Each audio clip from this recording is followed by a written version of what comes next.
What's up, folks? I'm Malcolm, I'm Michael. and we are back with episode 2 of the 3 Fs. Fantasy, fandom, and fun stuff. All right. So, one of the things that is kind of a staple in a lot of fiction. Almost every form of A fiction. lot, yeah. I don't think there's any version that doesn't have some variation of this, as we were discussing. Some variation of this Some exists in variation, almost pretty every much, form yeah. of fiction, being... But animal companions. yeah. Those little dudes that are often the comedic relief. They usually Or giant. But, like, they have some relevancy to the plot, but you could cut them out and, like, 75% of the show is probably not going to be altered too terribly much. Yeah, I mean, well, some of these people on this, I guess, topic of discussion, that would change a lot. I'm sorry. Ash without... Oh, definitely. Ash without Pikachu, 100%. Yeah. Pikachu is definitely one of those animal companions that is very integral to that plot. But Yeah. you could cut out, say... You could remove Togepi. Yeah, you could remove Togepi. You could remove Psyduck. You could Yeah. remove... Geodude popped out pretty frequently in Season 1. Wobbuffet. You could remove Wobbuffet. You could remove Weepinbell. You could not... you could remove Meowth, but there's a huge... Oh, I don't you think could, so. but Jesse and James will get annoying. He's that third, wild card, almost. Yeah. He's But- the one that makes them much more palatable. Yes. But by and large, we're talking about animal companions across fiction. The best, the worst. Something in between, maybe some gags, but ideally what we think, in our opinion, some of the best and the worst are. Mm-hmm. So, to start things off with, start off with a little bit of the sour to end it with the good. Sure. Let's start with the companions that aren't really our favorite necessarily. I'll go first, and I gotta say one of my least favorite animal companions from fiction has gotta be Abu from Aladdin. I still we were just talking about this a little bit before we started recording, and I'm like, I get where you're coming from, but please elaborate more, because I'm still a little lost. He's a little bit of a piece of shit. You got the beginning of the movie. Sure, they were stealing food together. They were having a good time. It was just Aladdin and Abu. They were doing their thing in the city. Had to get away. You had the song. All right, one jump ahead. Super dope. Move forward. Get to Jasmine. They're in the streets. They're doing their thing. Again, ideally looking for food. What does Abu see? He sees something shiny. He sees a little bit of loot. He's like, hey, fuck this food. Let me go pilfer that real quick. And then he goes to go ahead and start stealing stuff. And then the whole thing with Jasmine not realizing money is a thing because she's detached from the world and she's a little princess, literally. Yep. Aladdin comes through, smooth talks her, gets her out the whole scenario. You know, she thinks the monkey is the doctor type of thing when Abu finally shows up. You think his chest is stuffed full of food, and it's like, little monkey over there. You know, at least they got some food. No, food, money, jewels, a fucking necklace. Bro, how much stuff did you steal in the short period of that conversation? So then that ends up getting all the attention drawn to where he wants to chop her hand off, and Aladdin's for that matter, and kill the monkey. Got him running through the streets. You know that there's a police presence out for Aladdin as is. Makes things worse. Then you got the old man, Jafar, later on telling him, I'll break you out of prison. Go ahead, get this lamp for me. All right, so they go. Don't touch nothing in the Cave of Wonders, though. Don't do it, or else you're probably going to die. All right, don't do it. Don't do. So they get that very strong lesson of don't do it. Well, they go in there. Abu proceeds to do what? Try to touch every damn thing. Has to get his tail snatched multiple times. Starts trying to get snippy with the one thing that came to life and was giving them guidance. Got salty about the fact that Aladdin was getting help from someone else. Also salty and jealous of the fact that Jasmine came along to begin with. Like, you are a little dick this whole time. And then after getting chastised once more about not touching anything, they're on the cusp. They're on the precipice of getting exactly what they need. But stupid monkey sees big monkey statue. Big monk statue has giant Jim. Giant Jimmy touches. Giant tiger goes, no. And then they start to get, murdered by lava. The whole first 40 minutes of that movie, all the problems, at least on Aladdin's part, kind of stem from Abu's negligence. And he's supposed to be, as we discussed earlier, intelligent enough to know what's going on. True. They did establish very early on that Abu can understand Aladdin, like, clearly. He can understand commands, he can take them, he can, and he does have that empathy of giving the bread to the kids and everything. And he understood the insult of that dude that called him a street rat. Yep. He took offense right along with Aladdin. Which means that he understands human communication. Like, he understands the language that they were speaking. Probably Arabic, I think. But whatever. Like, Disney very clearly established that Abu understands that. But he still goes for it anyway. And I get what you're saying as well. He's kind of shitty. He is supposed to be the comic relief. Comic relief or problem starter, because I'm sorry, I thought comic relief was Robin Williams, because he was the star of that, aside from the fact that he was the star in that, he was the comic relief. Genie was sure, the movie was great, but Genie was the comic relief. Abu was that little shithead that fucked everything up on the start. My man's could have rubbed the lamp early and went ahead and been like, let me just clean this up for this this nice guy that got us out of jail. And then boom, he'd have been the master of, Genie a lot sooner. Could have got out of there sooner. Sure. Realized he was being played. Aladdin's not stupid. Could have got with Jasmine a little bit sooner. I don't know. Could have not got in trouble with the police a third time and had a trail of destruction leading back to his hideout, also with a missing princess on the same day. Bro, Abu is shit. But enough about my piece of shit. On to one of yours. So, honestly, one of my most hated or irritated or what have you, Thundercats. Okay. Great show. Yes. Wonderful. The whole Thundercats ho. Like, I still love hearing that. It's great to see references of it around, but Snarf. Yeah. Oh my god, get this thing off of my screen. Oh my god, I hate that character. It was one of those things that when I was a little kid, I used to kind of love Snarf. Like, Snarf was funny. He was this coward that was just like, oh, I'm going to run away, Snarf. And, I'm going to save my own tail, Snarf. And then, like, when the chips are finally as down as they can possibly go, oh, I'm going to do one thing and kind of set off a domino effect of saving the day. Why? Because I don't actually know what I'm doing. I'm just here to be a weird cat thing, Snarf. Cat dragon? I don't know what the heck Snarf was supposed to be, because all the rest of them are like humanoid cats. Yeah. But Snarf is like this lizardy, dragony, catty thing. Anything I could think to say would be cancelable. I don't know. It's like a gecko's fursona. Abomination? A bastardization? Kill it with fire? I don't know. It just, every single time I look back on that 1985 series, or was it 85?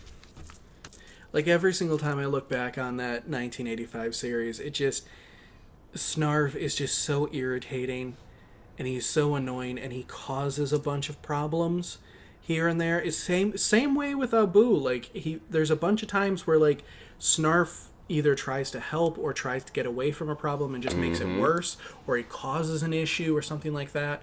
Like, I think that the 2011 reboot that only had one season. One or season, something. that's it, yeah. Snarf was a way better character because they toned down his intelligence from this roughly humanish intelligence to a straight up animal.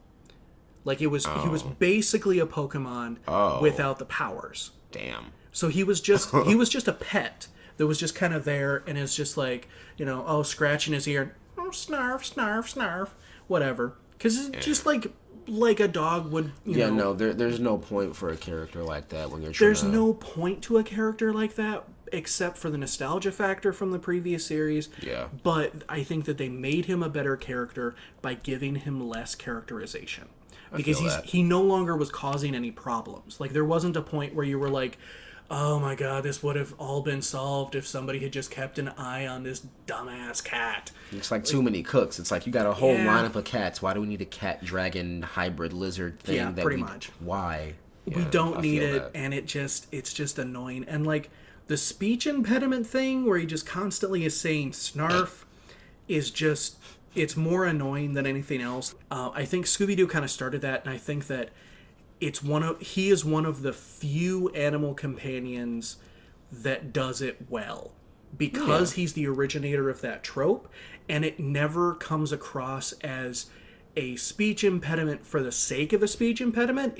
This is a Great Dane that's speaking English. And also certain versions tone it down too. Certain versions are like, let's make him just more like of an intelligent dog that gets really excited and seems like he understands exactly what you're saying. Yeah, most definitely. But like Snarf, he was not one of them that pulled off that trope. Not well at all. And he was just annoying in my opinion. And yeah. Yeah, I can agree with that.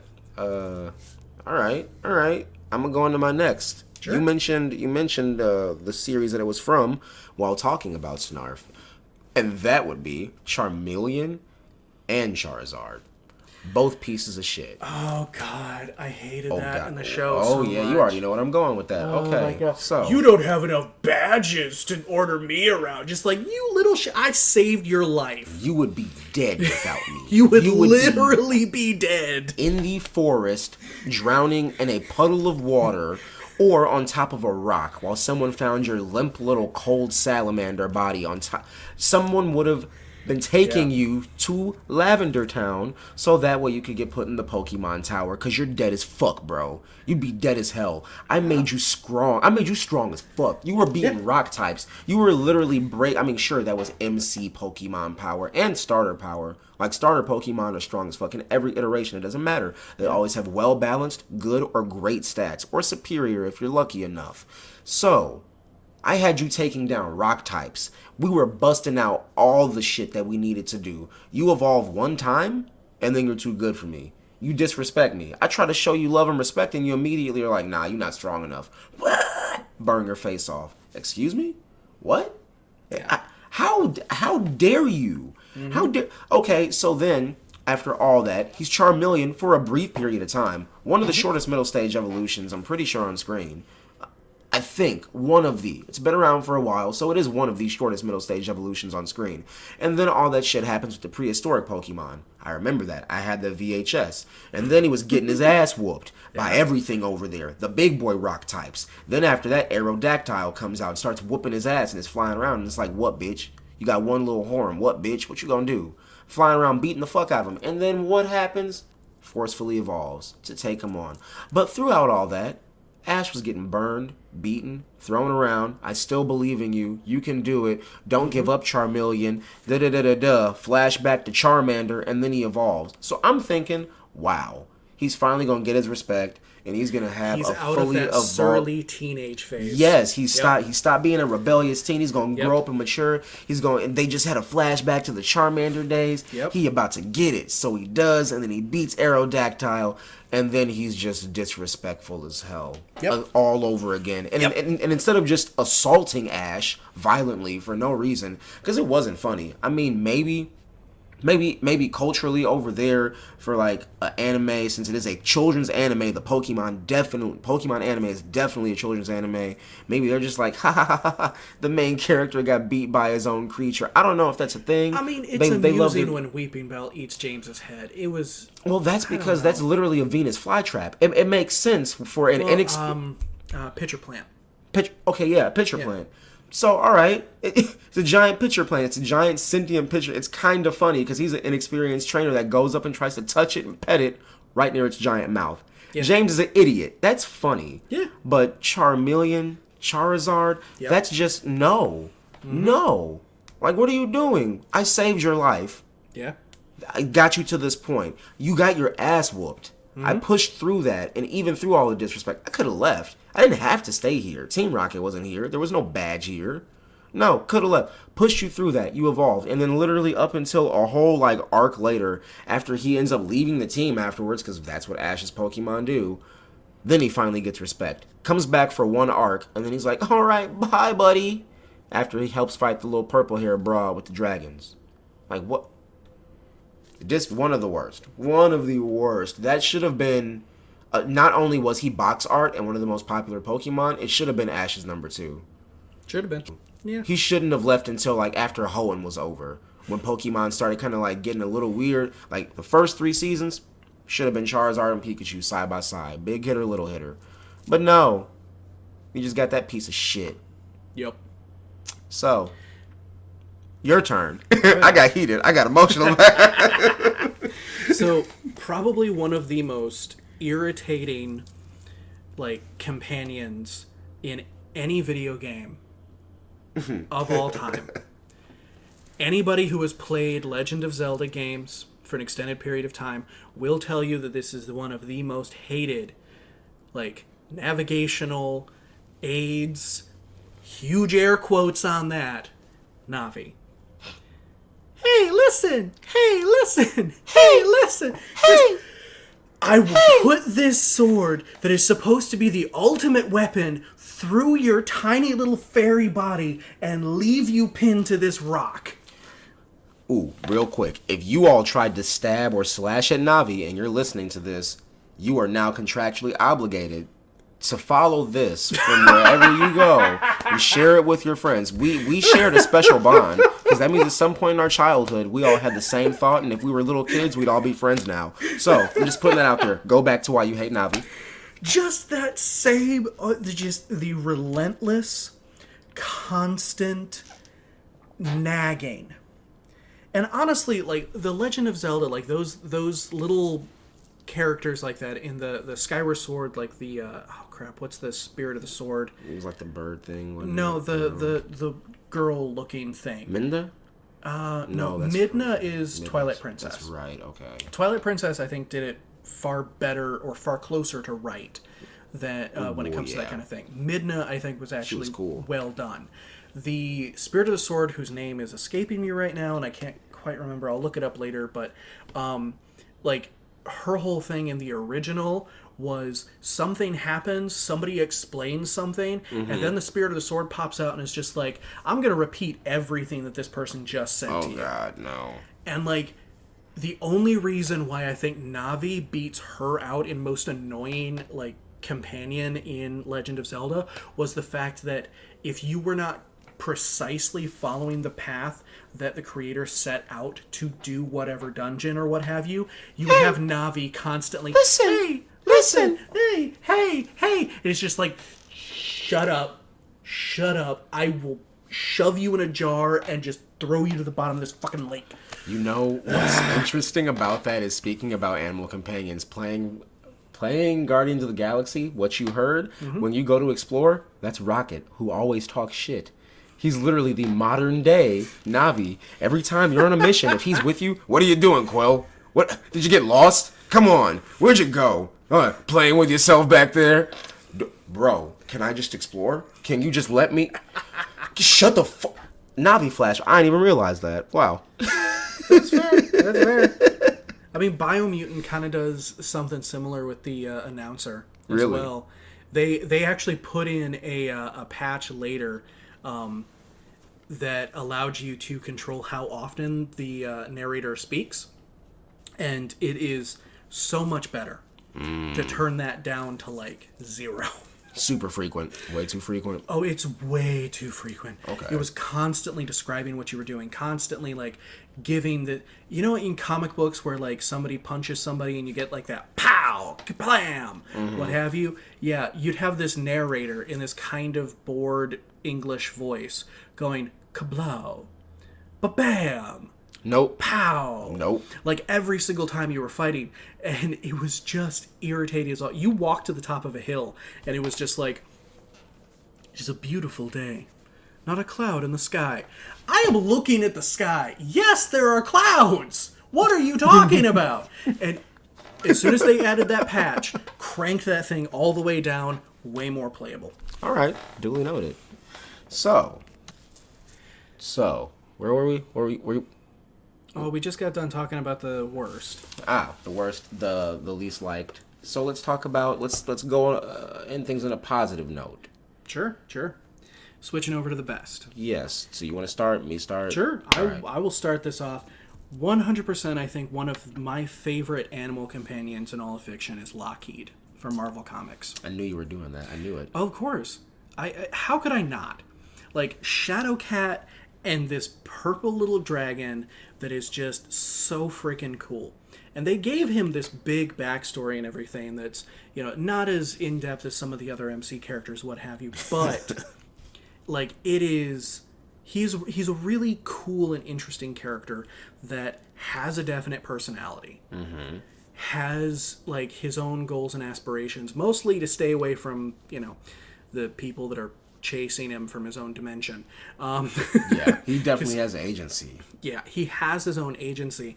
And he is just a fun little character that adds a lot to Shadowcat and to a lot to the stories that he's in without being an annoying, like, irritating little thing. And he's fun.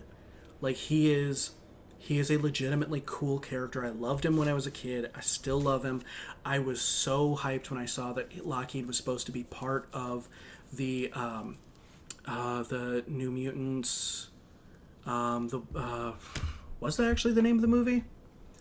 Yeah, the one with magic. The yes, new the one one that came out. Yeah, the one with magic and whatnot. I was so hyped when he was supposed to be part of that.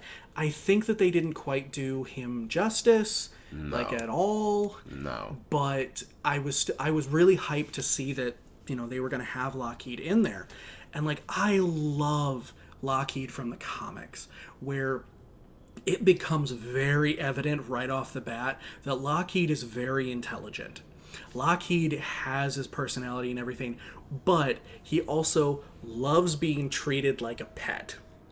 So there are certain people that he will screw with. He will, like, just randomly light this one dude's underwear on fire while he's doing laundry, and then just kind of, like, run away to Shadowcat, and he's just like, hey, pet me, give me scritches, I'm gonna roll over on my belly, just scratch my belly, and, like, it is 100% obvious that he has, like, human level intelligence, but he acts like a pet. Beyond human level at that point. Smarter than most. To a good degree, yeah.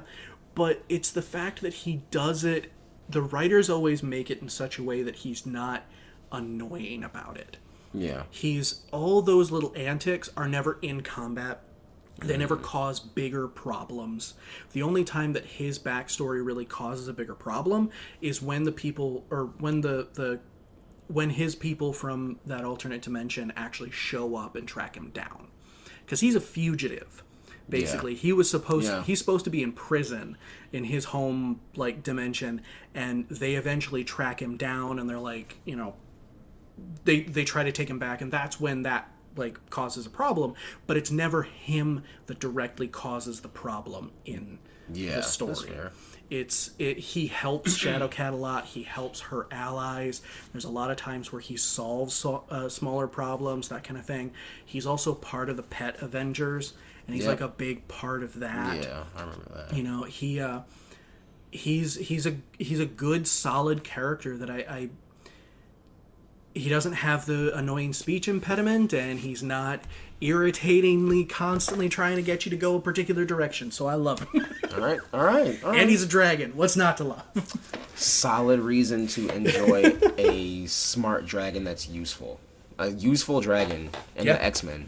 Interdimensional dragon, no less. So, my first, or not first, but one of my favorite animal companion would be Kurama from Naruto. I'm definitely going to go ahead and say the nine-tailed fox that was sealed away, even though it was a destructive, demon that was rampaging across the land and murdering thousands and barely able to be contained. Sure, in the start, it was not a healthy relationship. No. But regardless of that, kept Naruto alive. Like, keep in mind, whereas everyone, including the man who was supposed to keep track of him and take him under his wing, hopefully treat him like a grandson per the request of the fourth Hokage to the third, and the dying words of this young boy's mother, please take care of my son, or else all he has is this demon. They said fuck him, put him in an orphanage. So all he had was this demon. This demon kept him alive. It may have festered with hate, but it's the thing that healed him. It's the thing that carried him through fights. Gave him endless stamina. All the things that were problems, they eventually learned to make a stepping stone instead of a hindrance. At first, all on Naruto's own, with the help of Kakashi, with the help of Jiraiya. Well, with the help of Iruka, Kakashi, and then Jiraiya. And then eventually all the training on his own, and then Yamato. And then eventually he starts to make peace with the fox. I mean, or else how the hell are you going to see a perfectly fused version of it and all the art that you see when he goes Super Saiyan Naruto with the glowing crazy energy? But within all that, it goes from a very toxic relationship to a begrudging one that you see him form with this gigantic fox demon. Because when he pops out of him, he's not a spirit. They say the nine-tailed fox spirit, but that's a translation error. He's a nine-tailed fox demon. It is the one from mythology that is supposed to be the most powerful, with all the tails, each one representing, a fraction of its power. So Naruto has all of that. And eventually he learns to have perfect symbiosis, can call upon the power whenever he wants, not just it bursting out, trying to break out of him and then use his whole body and manipulate him so that way he can go on a rampage once more, but actually helping him defend the village that he once destroyed. Understanding that just as you were alone and, sought out as a monster, bruh, I am now the physical manifestation of your monster. Everyone sees me as you. I know your hate. Stop acting like you're solo. Let's work together. Let's prove them all wrong. And then not only will they look stupid, but will be loved. And then that will make them look stupider because they'll love you. Let's just work together. So he's like, you son of a bitch.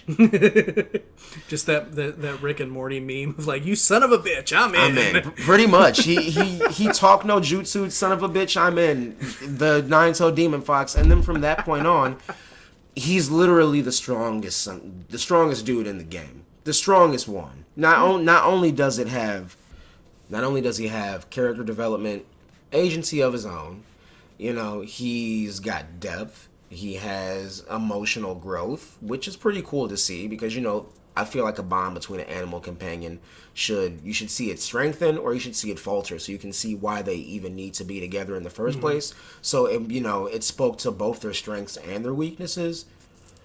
And he's a nuke. He's a giant nine-tailed furry nuke. Yeah, definitely. That literally has endless power. And then if you need another section of it, the other half of his physical manifestation, I don't know, is sealed away in a jar elsewhere, hidden off in the world. So I'm just saying, he's got energy to spare. He can go for days. He's Naruto's ace in the hole, and then he just so happens to be two aces in the hole. He fits the bill. He fits the bill. I mean, he is definitely a powerful character. He was definitely well written. He was definitely well done. My only question would be, would he really be considered an animal companion or just a supporting character? He's a companion. I mean, think about it. He could choose not to give Naruto chakra. He could choose to be a piece of shit companion. He could be like, we gonna die. What? We're going to die today. No, I'm not a support. I can let you fair. We can go fade. Well, I'm thinking in the aspect of how Lockheed definitely does not have as much character development as Shadowcat does. Mm-hmm. And he's definitely a separate entity that is his own kind of thing, but he's definitely very much tied. I'm talking myself more and more into this idea. Yeah, Kurama is definitely. I was about to say, yeah. Yeah. No. I was like, Naruto has a lot more. It's as I am talking this over, I am talking myself into this idea. I'm like, yeah. He definitely fits the criteria that we set aside, that we set as being this is what we're classifying as an animal companion. They are more than a pet, but less than a full-on character. Yeah. Had I said Shukaku, it'd have been really? Shukaku? Which one's Shukaku? The one-tail, Gaara's. Ah. Gotcha. He absolutely has no character development. You have no idea what his intentions, motivations, personality, agency. Right. I don't think there is any. And then he gets ripped out of Gaara. It's but what? And then he goes back, and then what? And then at the end, I don't even know what his power comes from. I think he's still there. He's not. There's a lot of weird stuff. I'm pretty sure I'm forgetting it because I read it back when I was 17. But with that being said, there's not anywhere near as much focus because as you can see, there's broken segments of that character's story. Albeit he's not an MC, he was another tail beast. but we know very little to none about him. I mean, unless you're going to data books, but I shouldn't have to go into a data book to understand a character. Yeah. It should be in the narrative. It should be in the narrative. It should be well explained in the show itself or the game or what have you. Yeah. Should be. All right. So, second for the best. Yeah, second for the best. Go ahead. You 100% take this one. Ein from Cowboy Bebop. Okay. Absolutely love that character. Data dog, super smart. Government experiment to try to store data in the minds of animals kind of thing. And then you have this little Pembroke Corgi that is just freaking adorable. And yes, Corgi is my favorite breed of dog. Love them. Love dogs. Two dogs, one stone. What? Huh? Okay. Two dogs, one stone? You know, instead of two birds?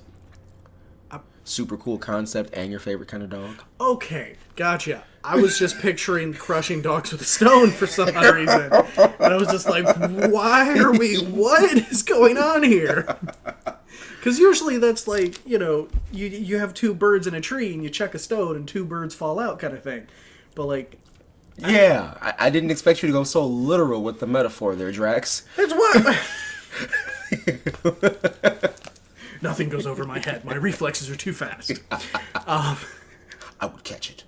I will catch it.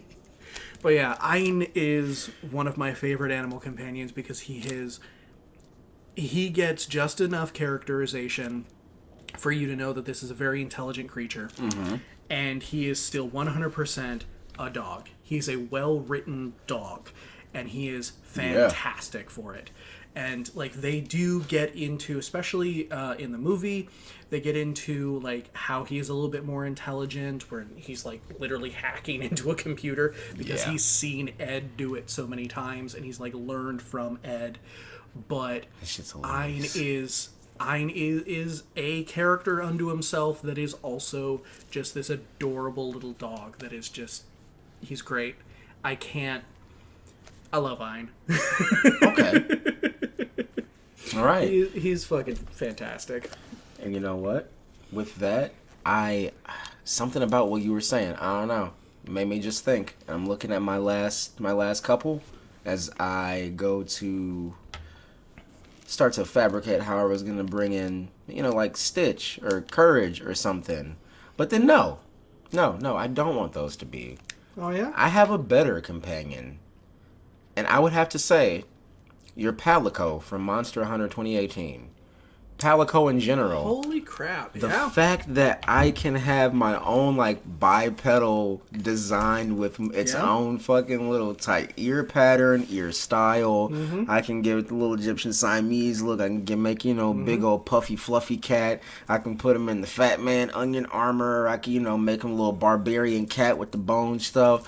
I mean, there's a lot of different looks and flavors and variations, and they can serve a variety of purposes. They can be pack mules. They just have so much personality. They have so much utility. And even though they don't, sure, I think the Monster Hunter on the Switch gave the Palicos a bit more personality and I think agency as far as what they could do. So as far as the lore goes, depending on the Palico, it can, go to that level of being their own person, really. But at the end of the day, they're going to link up with you. They're going to find that Rathalos. Mm-hmm. They're going to stick their little knives into that motherfucker's hide. And while you're trying to poison it, they're going to be right back there meowing away, going apeshit, trying to help you crack off the tail so you can get the parts and maybe get out alive. Yeah. Or just get away with it. But at the end of it, they're the one on the mission complete screen with you, cleaning themselves up from your daily hunt. This shit's cool. The Palicos are always given a decent amount of personality, and pretty much I have not played all of them, but in every Monster Hunter game I have played, they are given plenty of personality. Yes. They are treated as not quite equals, but like certainly like closer than pets. Yeah. They're like to droids. The monster hunters themselves. They're basically like kind of like droids from. They're like furry from droids. Star Wars. Yeah. Yeah, and like one of my favorite things was that Chef Palico. Yo, wait, from the movie? No, from the game. From the game. Oh. From the game, when you're like, okay, before I go into battle, I need to have this made, this made, this made, and like that Palico's just.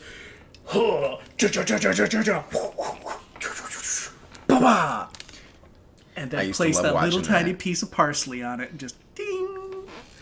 Yeah. I love that. I'm not gonna lie, I didn't skip that animation solely because of the fact that I was like, that's just so funny. It's so great. It's cat is whipping fantastic. up some bomb ass food. Yeah, so I gotta say, my first favorite would be Kurama. The second one gotta be the Palico.